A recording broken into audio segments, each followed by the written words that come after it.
ஓம் ஸ்ரீ சாய்நாதாய நமக. சாய்பாபாவின் ஆசீர்வாதங்களுடன் அத்தியாயம் 11 படிக்க துவங்குகிறேன். அத்தியாயம் 11. சகுன பிரம்மமாக சாயி. டாக்டர் பண்டிட்டின் வழிபாடு. ஹாஜி சித்திக் பால்கே. பஞ்சபூதங்களின் மேல் பாபாவின் கட்டுப்பாடு.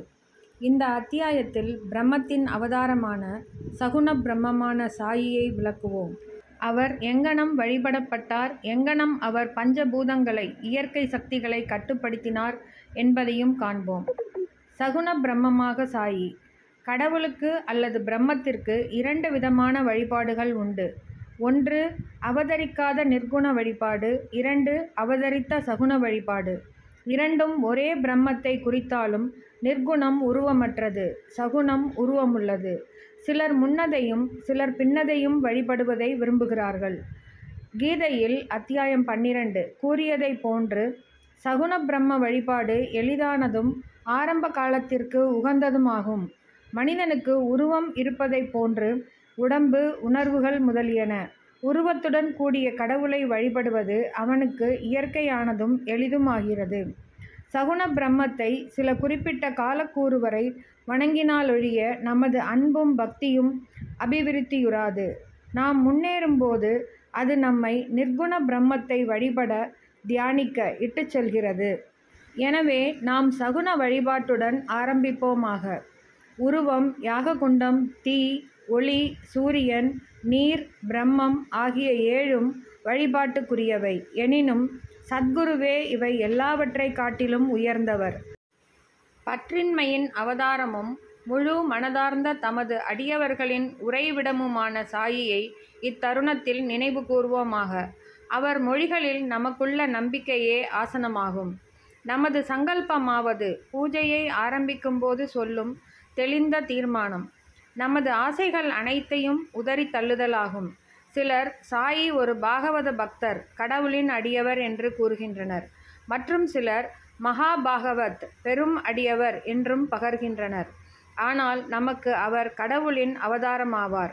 அவர் எல்லையற்ற அளவு மன்னிப்பவராகவும், கோபமற்றவராகவும், நேர்மையாளராகவும், மென்மையாளராகவும், சகிப்புத்தன்மை உடையவராகவும், உவமை கூற முடியாத அளவு திருப்தி உடையவராகவும் இருந்தார்.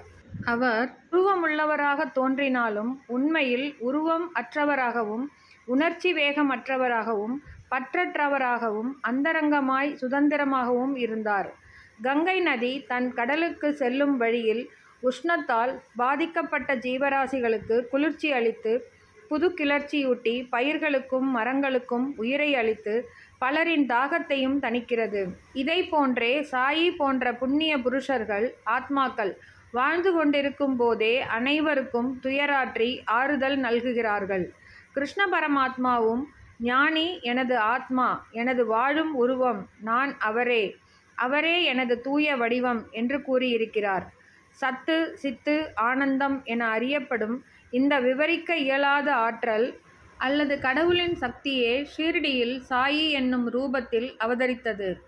ஸ்ருதி தைத்திரிய உபனிஷதம் பிரம்மத்தை ஆனந்தம் என விவரித்திருக்கிறது.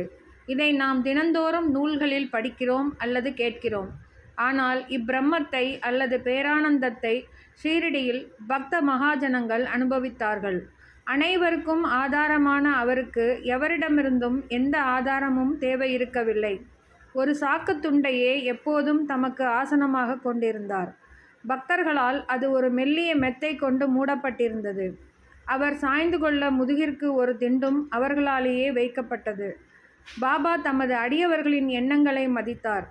அவர்கள் விரும்பியபடியே தம்மை வழிபட அவர்களை அனுமதித்தார். அவர் முன்னிலையில் சிலர் சாமரம் அல்லது விசிறி வீசினர், சிலர் இசைக்கருவிகள் வாசித்தனர், சிலர் அவரின் கைகளையும் கால்களையும் கழுவினர், இன்னும் சிலர் வெற்றிலை பாக்கு மற்றும் பல பொருட்களையும் நைவேத்தியமாக சமர்ப்பித்தனர். ஷீரடியில் அவர் வாழ்ந்தது போல் தோன்றினாலும் அவர் எங்கும் வியாபித்திருந்தார். அவரின் எங்கு நிறை தன்மையை அவருடைய பக்தர்கள் தினந்தோறும் உணர்ந்தார்கள். இவ்வாறாக எங்கனும் வியாபித்திருக்கிற சர்வாந்தர்யாமி சத்குருவுக்கு நமது பணிவான சாஷ்டாங்க நமஸ்காரங்கள். டாக்டர் பண்டிட்டின் வழிபாடு. ஒருமுறை தாத்யா சாஹேப் நூல்கரின் நண்பரான டாக்டர் பண்டிட் என்பவர் ஷீரடிக்கு பாபாவின் தரிசனத்துக்காக வந்தார்.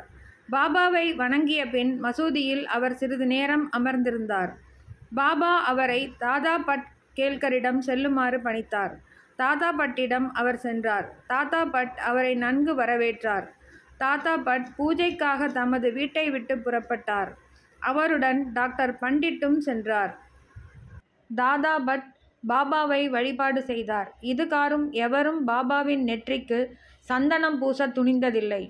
மகள்சாபதி மட்டுமே பாபாவின் கழுத்தில் சந்தனம் பூசுவது வழக்கம். ஆனால் எளிய மனதுடைய இவ்வடியவரான டாக்டர் பண்டிட் பூஜை பொருட்கள் வைத்திருந்த தாதா பட்டின் பாத்திரத்தை எடுத்து போய் அதிலிருந்து பிசையப்பட்ட சந்தனத்தை எடுத்து திரிபுந்தரா எனப்படும் திருநீற்று பட்டையை பாபாவின் நெற்றியில் இட்டார். பாபா எல்லோருக்கும் வியப்பை அளிக்கும் வகையில் ஒரு வார்த்தை கூட கூறாமல் அமைதியாயிருந்தார்.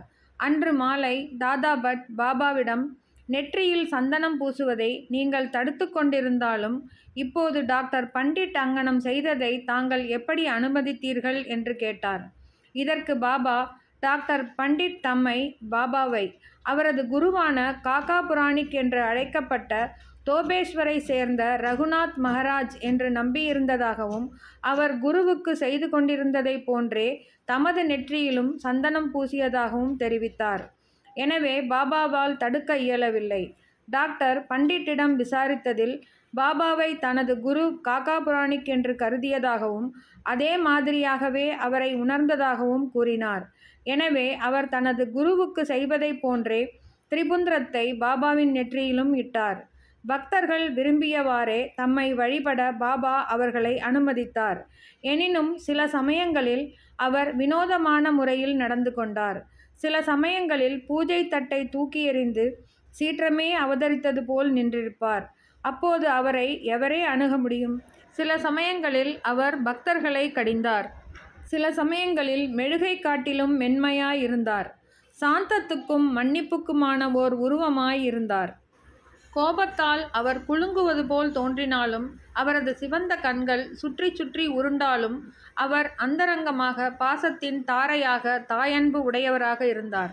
உடனே தமது அடியவர்களை கூப்பிட்டு அவர்களிடம் தாம் ஒருபோதும் கோபமாக இருந்ததே இல்லை என கூறி, தாயார் தங்களது குழந்தைகளை உதைத்தார்களானால், கடலானது ஆறுகளை புறக்கணித்ததென்றால் தாமும் அடியவர்களின் நலன்களை அலட்சியம் செய்வேன் எனவும் பகர்ந்தார்.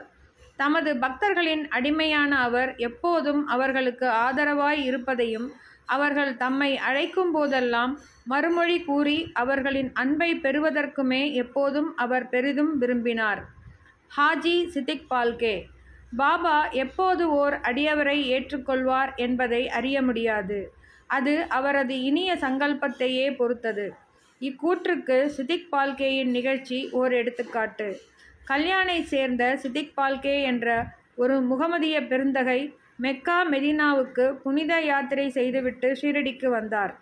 வடக்கு நோக்கிய சாவடியில் அவர் வாழ்ந்தார். மசூதியின் திறந்த வெளியில் அவர் அமர்ந்தார். 9 மாதங்கள் பாபா அவரை பொருட்படுத்தவில்லை. அவரை மசூதிக்குள் நுழையவும் அனுமதிக்கவில்லை. பால்கே மிகவும் தேற்றவியலாத நிலையை எய்தி என்ன செய்வதென்று புரியாமல் இருந்தார். யாரோ ஒருவர் அவரை ஏமாற்றமடைய வேண்டாம் என்றும் பாபாவின் மிக நெருங்கிய அருகில் உள்ள அடியவரான ஷாமா மாதவ்ராவ் தேஷ்பாண்டேவின் மூலம் பாபாவை அணுக முயற்சிக்கும்படியும் ஆலோசனை கூறினார். சிவபெருமான் அவரது சேவகரும் பக்தருமான நந்தியின் மூலம் அணுகப்படுதலைப் போல் ஷாமாவின் மூலம் பாபா அணுகப்படுதல் வேண்டும் என்றும் கூறினார். பால்கே இந்த யோசனையை விரும்பி ஷாமாவை தனக்காக மன்றாடி கெஞ்சி கேட்குமாறு வேண்டினார். ஷாமாவும் சம்மதித்து பொருத்தமான ஒரு சந்தர்ப்பத்தில் பாபாவிடம், பாபா, பலர் இம்மசூதிக்குள் தாராளமாய் வந்து தங்கள் தரிசனத்தை பெற்று போகும்போது தாங்கள் ஏன் அந்த முதிர்ந்த ஹாஜியை மசூதிக்குள் நுழைய அனுமதிக்கக்கூடாது? அவரை ஒருமுறை ஆசீர்வதித்து அருளலாகாதா என்று அவரை பற்றி பேசினார். அதற்கு பாபா, ஷாமா, நீ விஷயங்களையெல்லாம் புரிந்து கொள்ள இயலாத அளவு முதிர்ச்சி அற்றவனாய் இருக்கிறாய். ஃபக்கீர், அல்லாஹ் அனுமதிக்கவில்லை என்றால் நான் என்ன செய்ய முடியும்? அவரது அருளின்றி யாரே மசூதியில் ஏற வல்லார்? நன்று, அவரிடம் சென்று நாளை பார்வி கிணற்றுக்கருகிலுள்ள குறுகிய ஒற்றையடி பாதைக்கு வருவாரா என கேட்டு வா என்றார். ஷாமா சென்று உடன்பாட்டு விடையுடன் திரும்பி வந்தார். மீண்டும் அவரிடம் பாபா, எனக்கு 40,000 ரூபாய்களை 4 தவணைகளில் கொடுக்க சம்மதிப்பாரா என கேள் என்றார். ஷாமா சென்று 40 லட்சம் ரூபாய்கள் கூட தர அவர் சம்மதிப்பதான பதிலுடன் திரும்பி வந்தார். மீண்டும் பாபா, நாங்கள் ஓர் ஆட்டை மசூதியில் வெட்டப்போகிறோம். அவரை, அதன் மாமிசம், தொடை, கொட்டை இவைகளில் எது வேண்டும் என கேள் என்று கூறினார்.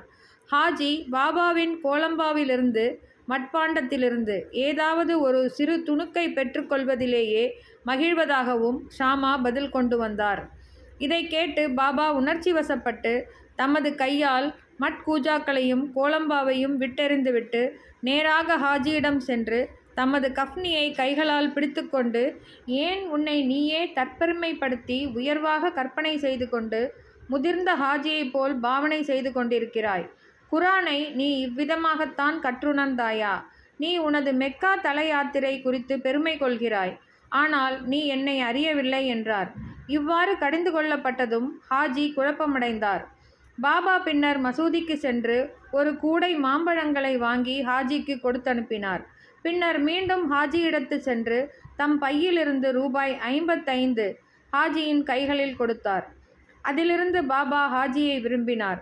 உணவுக்கு அவரை அழைத்தார். பாபா ஹாஜியை விரும்பிய போதெல்லாம் மசூதியினுள் அழைத்தார். பாபா சில சமயங்களில் அவருக்கு சில ரூபாய்கள் அளித்தார். இவ்வாறாக பாபாவின் தர்பாரில் ஹாஜியும் சேர்க்கப்பட்டார். பஞ்சபூதங்களின் மேல் பாபாவின் கட்டுப்பாடு. பஞ்சபூதங்களின் மேல் பாபாவின் ஆணைக்கு ஈண்டு உதாரணமாக 2 நிகழ்ச்சிகளை கூறி இந்த அத்தியாயத்தை முடிப்போம். 1. ஒரு நாள் மாலை நேரத்தில் ஷீரடியில் பயங்கரமான புயல் வீசியது. கருமேகங்களால் வானம் திரையிடப்பட்டிருந்தது. காற்று பலமாக வீசத் தொடங்கியது. மேகங்கள் கர்ஜித்து மின்னல் பளிச்சிட்டது. மழை வெள்ளமாய் பொழியத் தொடங்கியது. சிறிது நேரத்தில் அவ்விடம் முழுவதும் வெள்ளக்காடாகியது. ஷீரடியிலிருந்த சர்வ ஜந்துக்களும் பறவைகளும் மிருகங்களும் மனிதர்களும் பயங்கர பீதியடைந்து திரளாக மசூதியில் தஞ்சமடைந்தனர். ஷீரடியில் பல கிராம தேவதைகள் இருக்கின்றன. ஆனால் அவைகளில் எவையும் அவர்களின் உதவிக்கு வரவில்லை. எனவே அவர்கள் எல்லோரும் தங்களது பக்தியின்பால் பற்று மீதுறும் தங்களது கடவுளான பாபாவை அவர் குறுக்கிட்டு புயலை தணிக்க வேண்டினர். பாபா மிகவும் மனது உருகினார். பாபா மசூதியிலிருந்து வெளிப்போழ்ந்து அதன் விளிம்பில் நின்று பெருத்த இடிமுழக்கம் போன்ற குரலில் புயலை நோக்கி, நிறுத்து, உன் சீற்றத்தை நிறுத்தி அடங்கியிரு என கூறினார். சில நிமிடங்களில் மழை குறைந்து காற்று வீசுவது நின்று புயலும் அடங்கியது. பின்னர் சந்திரன் வானத்தில் உதயமாகி மக்கள் நன்றாக மகிழ்வெய்தி வீட்டிற்கு திரும்பினர். 2. மற்றொரு சந்தர்ப்பத்தில் மத்தியான நேரத்தில் மசூதியில் துணியில் உள்ள நெருப்பு பிரகாசமாக எரியத் தொடங்கியது. அதனுடைய ஜுவாலை மசூதியின் விட்டத்தை அடைந்தது. மசூதியில் அமர்ந்திருந்த மக்களுக்கு என்ன செய்வதென்று புரியவில்லை. தண்ணீரை அதன் மீது ஊற்றும்படியோ அல்லது ஜுவாலையை தணிப்பதற்கு வேறெதுவும் செய்யும்படியாகவோ பாபாவை கேட்க அவர்களுக்கு துணிவு வரவில்லை. ஆனால் சிறிது நேரத்தில் பாபா என்ன நிகழ்ந்து கொண்டிருக்கிறது என்பதை உணரத் தலைப்பட்டார். தமது சட்காவை எடுத்து முன்னுள்ள ஒரு தூணின் மீது ஓங்கி அடித்து, கீழிறங்கு, அமைதியாயிரு என்றார். ஒவ்வொரு தடியின் அடிக்கும் ஜுவாலை கீழிறங்கத் தொடங்கி சில நிமிடங்களில் குறைந்து துணி அமைதியாகவும் சாதாரணமாகவும் ஆகியது. இவரே நமது சாயி, கடவுளின் அவதாரமாவார். தம்முன் வீழ்ந்து பணிந்து சரணாகதி அடைந்த எந்த மனிதரையும் அவர் ஆசீர்வதிக்கிறார். தினந்தோறும் பக்தியுடன் இவ்வத்தியாயத்தை படிப்பவர் எல்லா கேடுகளில் இருந்தும் விடுபடுவார். இது மட்டுமன்று, எப்போதும் சாயியின் மேல் பக்தியுடையவராகவும் அன்புடையவராகவும் இருந்து வெகு விரைவில் கடவுள் காட்சியை பெறுவார். எல்லா ஆசைகளும் நிறைவேறியவராக, அவாவற்றவராக இறுதியில் உயர்நிலை எய்துவார். ஸ்ரீ சாயியை பணிக. அனைவருக்கும் சாந்தி நிலவட்டும். தொடரும்.